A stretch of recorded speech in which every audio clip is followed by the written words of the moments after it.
Okay, we are recording this video having successfully completed the model of our space station.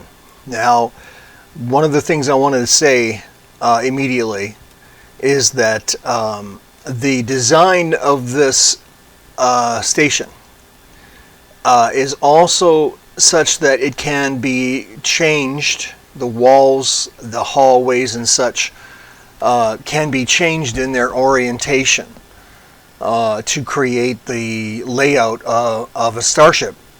The hexagonal center is just something that we wanted to do. It doesn't have to be hexagonal. It could be round, could be square. But the fact is, the hexagon shape, as opposed to an octagon, provides for wider walls and of each of those walls of the hexagon, as opposed to an octagon. So, and this is the engineering sense as well. You wouldn't probably have more than 6 hallways from a circular center or a shaped object center. And also, it should be noted, this is not a artificial gravity spinning space station. It could be interpreted that way, but it isn't. This is assuming that a technology exists that allows for artificial gravity without the having to spin something to create the inertia against the floor of the object. So we are dealing with a situation of Star Wars, Star Trek, whatever, all the other stories where they have artificial gravity of some kind. We have no idea how artificial gravity could work. It must be some kind of a submass generator buried within the object itself somewhere, the floors, or some kind of an attraction emission device that's embedded throughout all the floors. We don't know. I would really like to see somebody write a paper on artificial gravity and how it might work. But as yet, I have not seen anything. I don't even know if DARPA's got something. I don't know. I wish I did, because it would help a lot in understanding what our capabilities are. And do we potentially have artificial gravity now that it's classified? I don't know. Perhaps it does exist in the rumors and the popular, urban legend lexicon of the Area 51 research. I don't know for a fact. Do I believe it's possible to have artificial gravity? Yes, throughout a structure. I just don't know how it would work. It would have to be some kind of directed, channeled attraction device embedded within the structure itself. I have no idea. Maybe the metal itself on the floor is some kind of attraction gravity, simulated gravity object or metal. I don't know. But anyway, enough of that. This space station is simply static in between the orbit of the so-called Earth and the Moon, and we have added a hallway and room to the bottom right-hand corner. As you can imagine, and as you can see, the hallways and the rooms are all attached by clips. These are 3D printed clips. Now, the construction of the space station and Starship itself, the facility is what we'll call it, is all mat board. The floors can be cardstock. They don't have to be mat board, because a cardstock floor is simply there to receive the glued on mat board square, or in this case, angled hallways on the outer perimeter, but the inner arms are simply rectangles. But it doesn't have to be a mat board base for each one of these things, hallways and rooms. It could be mat board. It could be simply cardstock. And that's what we did in most cases, because it was easier to cut that than to go ahead and cut a whole bunch of mat board to fit. And it was fine. The strength is fine. It's there. Once the thing gets assembled, of course, it's strong enough. And it definitely is a game that that does have longevity. There's nothing too rickety or cheap about it. We put some effort into this thing, and it has taken quite a while to produce this. The center structure, hexagon, is actually foam core. That's because when we started this, we thought maybe, you know what, let's use foam core. Well, foam core just starts to get to be a problem the bigger shapes you have. And so we immediately, after we saw the completion of that foam core hexagon in the middle, said, no, got to go to mat board. And that's when we acquired a whole bunch of tan colored mat board. Now, why does the color matter? Well, here's why. If you use black mat board to cut the hallways and walls of the rooms and such, if you don't cover that black mat board up with graphics, it will disappear into the background, if you will, because the item itself, the Starship, the facility is sitting on a black foam core, and it'll get lost if it's also a black perimeter wall of some kind. So the graphics cover up, of course, the peel off and stick on graphics for the wall will cover up the color of the mat board, so it's really immaterial. But I would suggest not using black mat board. Just use tan, gray, something even white that would look like a futuristic facility in space.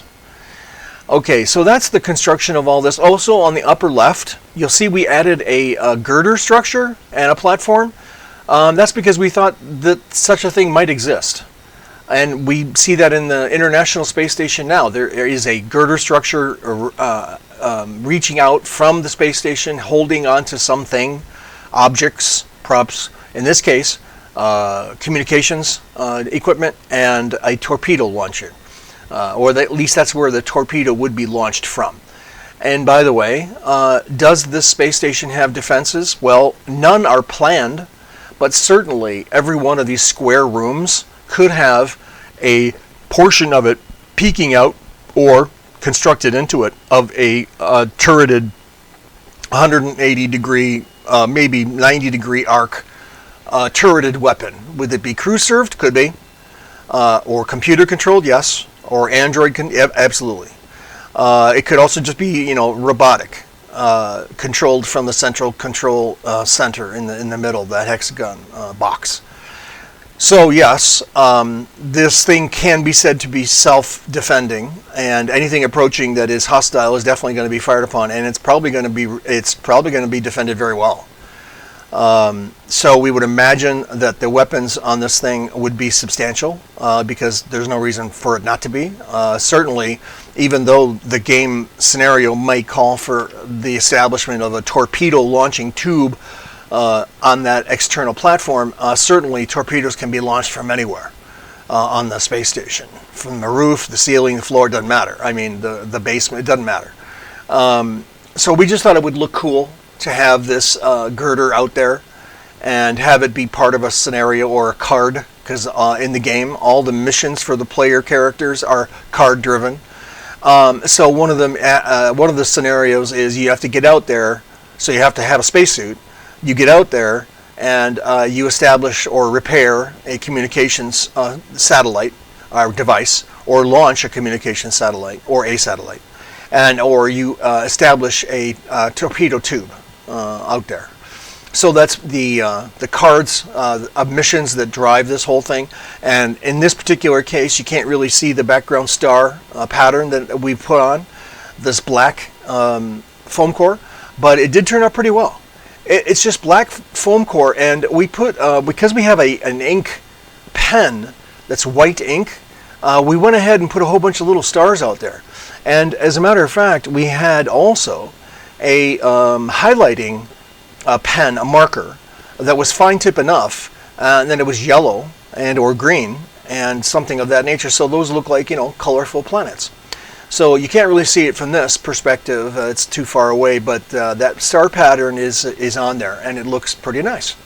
There's no hexagon because there's nothing happening outside the space station yet, although there is a card that has a mission for players to go EVA and to do things outside the space station. So for that kind of movement outside, we'll use the base size of the player character himself or herself, and that will be measured in the direction that the player wants to move in or has to move in.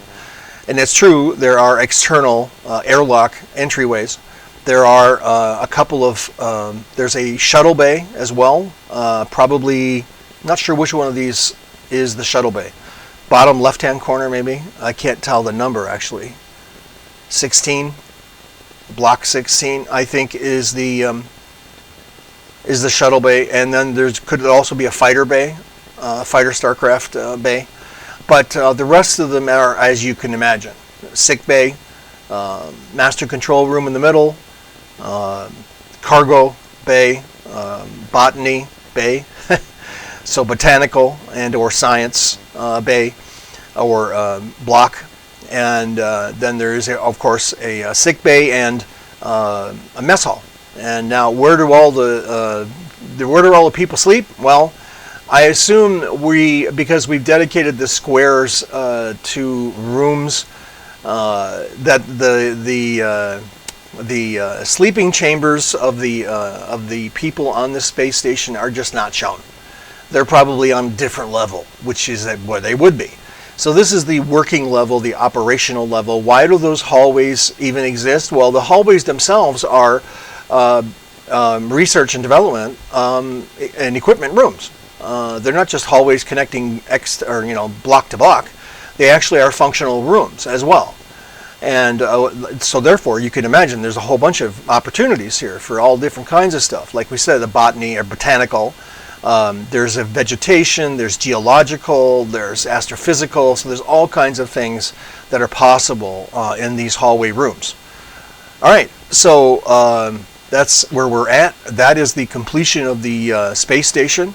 And as you can see, there's just one issue that we had, and that is with the top left-hand floor. It printed darker, and which is why you can see it so easily now. It's a darker print. Now that's an interesting nuance, and we didn't think it would come out like that on the camera, but it does. And it may actually be more beneficial to have a darker floor than a lighter floor. Mainly because it shows up on camera better. Now this game is not intended to be played on video, but it can be, of course, but it's very small. And the cameras would have to be very close in for players to be able to play this online by looking at the video camera. And it's really meant to be played in person, unfortunately. Is this going to be leading to a software thing? We don't know. It'd be nice, but as far as we can see right now, nobody has the gumption, the money, the interest to create a space station adventure game. And I think that it certainly, absolutely has potential. It could be extremely fun. As a matter of fact, this entire idea started with the concept of the board game Clue in space. So you would have a murder on a space station and all the rooms are in the space station. So there's Clue in space idea. And everything else, as you can imagine, would follow suit. All right, there we are. That is the. Oh, by the way, yes, I know it is interesting that it's a hexagon shape, but there are no hexagons spaces on the floor. These are all square 1-inch grid, and everything has been 3D printed. Which again, if it weren't for the 3D printer, none of this would be possible. Absolutely none of it. Why? Because this cost me nearly nothing. The only thing it really cost was time. Everything else was completely negligible. The cost of the filament is, yes, and it's not a resin, it's filament for now. The cost of the filament is negligible by comparison to the output and time, and the cost of all the other fabrication of the paper and everything is negligible compared to the time involved. Well, I guess actually production time equals overall time. As you can imagine, I have been doing paper models and cardstock models and all kinds of other things. And as you may have seen on the website, lots and lots of models have been done in card and paper. And the reason for that is speed of accomplishment. And so you might say, well, why are you in such a hurry? Well, the reason I'm in such a hurry is because I periodically run out of time, and everything else is getting in the way and piling on top of each other. So these things have to be done quickly. So you take advantage of the amount of time that you have, and by implementing strength construction techniques and glues and such, the paper object will have longevity. But there is certainly, at some point in the future, is going to have to be some liquid coating to make this thing last for more than a couple of years in storage. So a spray-on coating is definitely in the future. A brush-on coating definitely. But remember, it's paper and cardstock, so it might have an effect. We'll have to test it. And the reason we want to do this kind of coating is for legacy. This is definitely one of those things you can pass down. It's like when you make a castle out of cardstock or foam core. That castle becomes an heirloom. For longevity, you make sure that it will last because you want to hand it down to other people to play.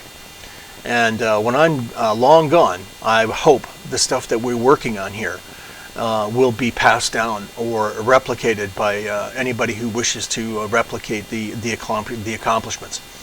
Oh, and by the way, I should say before I sign off, we did receive our 8x4 black Starfield mat, and we will be setting that up and running or demonstrating the Hex Command Starships game. All right, there we go. Thank you for watching, as usual.